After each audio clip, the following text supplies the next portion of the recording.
Oke guys, jadi belakangan ini banyak para influencer atau kita sebut saja aktivis media sosial yang sering mengkritik pemerintah itu banyak mendapatkan teror. Ya teror dari orang yang tidak dikenal ya. Ya kita tidak tahu apa motif dari mereka, tetapi terornya ini sangat mengerikan guys. Bahkan ada yang rumahnya itu dilempari dengan bom molotov. Ya kita lihat dulu ya pengakuan-pengakuan dari orang-orang yang terkena teror ini guys. Teman-teman, pagi ini Sally baru keluar dari tempat tinggal dan Sally mendapati ini di depan ada satu kantong telur yang sudah dilemparkan. Dan ini pecahannya teman-teman bisa lihat sampai ke sana, di sana. Dan tadi di depan sini Sally juga mendapati gulungan kertas kayak gini. Sally belum buka ini isinya apa. Dan di depan ternyata mobil juga dicoret atau dipiloks warna merah begini, dan di samping juga.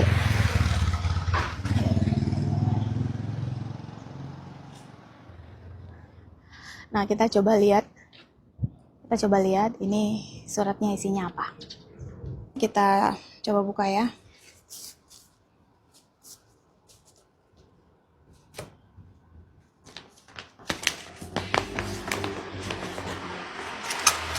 Ini.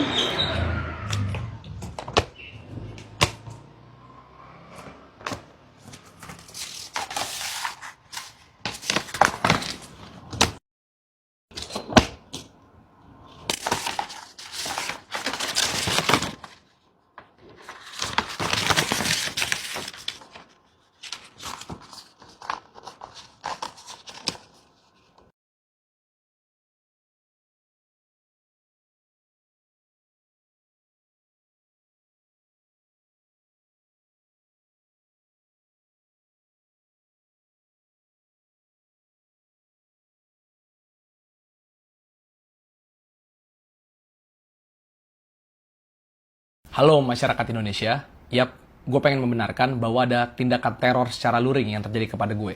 Tepatnya Senin minggu lalu, dini hari di Jakarta Barat, mobil gue kaca dipecahkan oleh sekelompok orang tidak dikenal. 3 motor, 1 mobil. Bahkan kediaman gue di Jakarta didatangi oleh 2 orang tidak dikenal, bertanya kepada satpam, adakah keberadaan Firdian? Tapi kenapa selama ini gue milih diam? Karena gue gak pengen masalah yang menimpa gue secara personal ini jadi mendistract fokus dan misi kemanusiaan kita untuk pemulihan Aceh dan Sumatera. Titipan donasi masyarakat kepada gue masih harus didistribusikan untuk Aceh.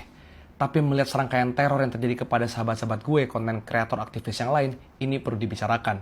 Bahwa siapapun yang melakukan teror ini adalah pengecut. Mereka tidak senang melihat pemerintah, swasta, relawan, LSM, masyarakat kompak untuk pemulihan Aceh dan Sumatera. Mereka tidak senang melihat masyarakat Aceh mendapatkan bantuan yang memang seharusnya. Mereka nggak seneng kita fokus pada misi-misi kemanusiaan, kita fokus pada misi-misi pemulihan. Mereka nggak seneng dan ini merupakan tindakan pengecut. Dan inilah yang pantas disebut sebagai tindakan pemecah belah. Bukan masyarakat yang turun ke bawah, kemudian mengungkap kebenaran bahwa memang ada kekurangan listrik, bantuan, jembatan. Tindakan pemecah belah ini, teror-teror pengecut seperti ini. Karena membuat kita ke distract. Padahal ada 1.000 lebih korban jiwa di Sumatera, masih jutaan yang mengungsi dan butuh bantuan. Oleh karenanya, negara harus hadir, memberikan perlindungan hukum dan rasa aman kepada warga sipil yang bersuara maupun memberikan bantuan. Toh visi kita sama, pemulihan untuk Aceh dan Sumatera.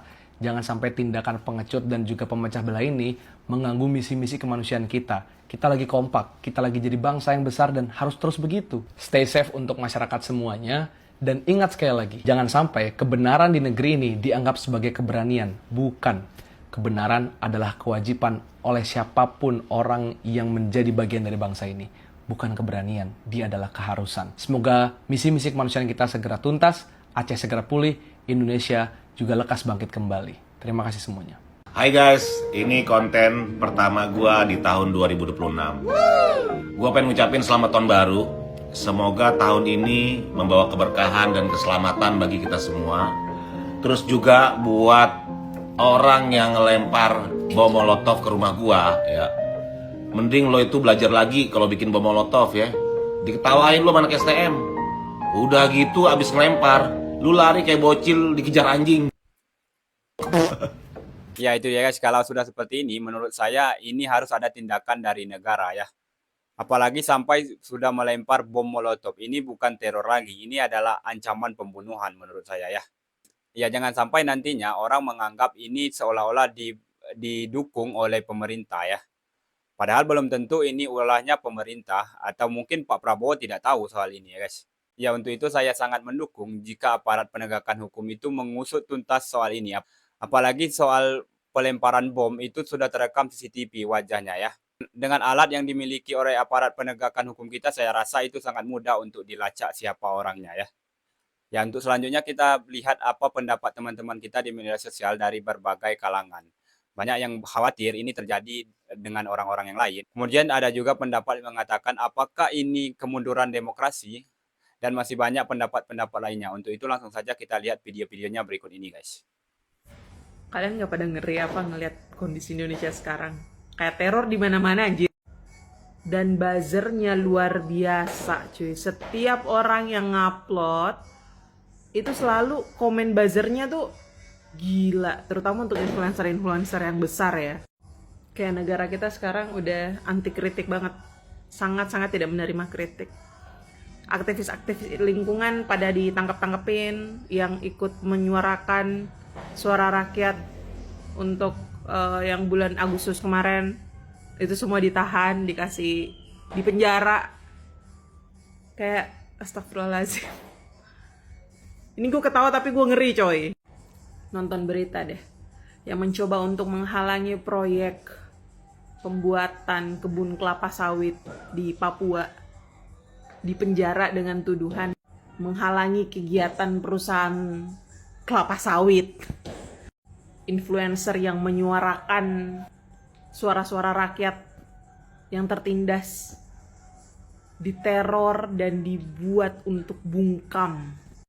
Dan sedihnya tiap tahun kualitas pendidikan kita makin anjlok. Sehingga orang-orang yang bodoh dan mudah terpengaruh makin banyak. Nggak tahu deh nanti di masa depan kayak bakalan gimana. Hopeless.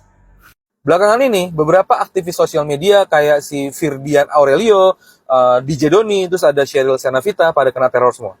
Mulai dari pecahin kaca mobil, mobilnya dipilok, ngirimin ayam yang lehernya terpotong, sampai yang terakhir itu rumah tinggal dilemparin bom molotov. Selain teror-teror seperti itu, ada juga beberapa aktivis yang malah udah dipenjara. Seperti Del Pedro sama Laras. Mereka semua diperlakukan kayak gitu karena mereka bersuara untuk belain kepentingan rakyat banyak. Aneh nggak? Bersuara demi rakyat malah dikerjain.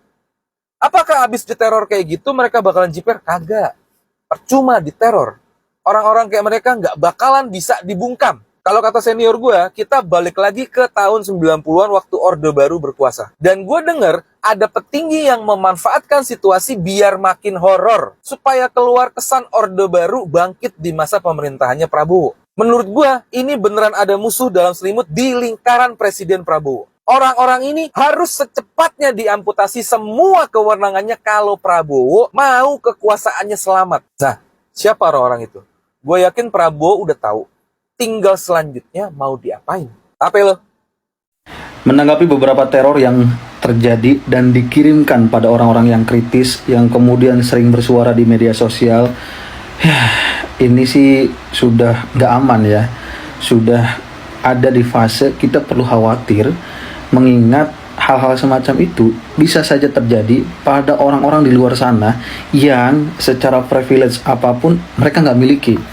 Jadi kita coba berpikir bahwa teror-teror semacam ini kalau kemudian dinormalisasi, pada akhirnya ini mengancam kebebasan berpendapat, mengancam kebebasan berekspresi, dan mengancam demokrasi itu sendiri.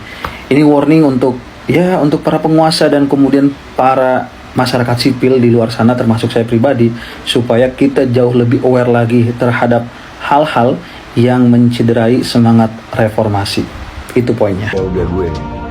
Ya itu dia guys pendapat dari teman-teman kita di media sosial dari berbagai kalangan. Bagaimana menurut teman-teman, siapakah dalang di balik semua ini?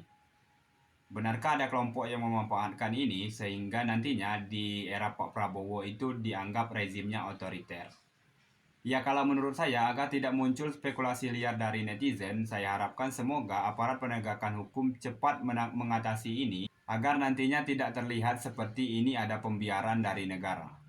Ya mungkin itu saja video kita kali ini, lebih dan kurang saya mohon maaf, saya tutup. Assalamualaikum warahmatullahi wabarakatuh, salam perubahan dan akal sehat ya guys.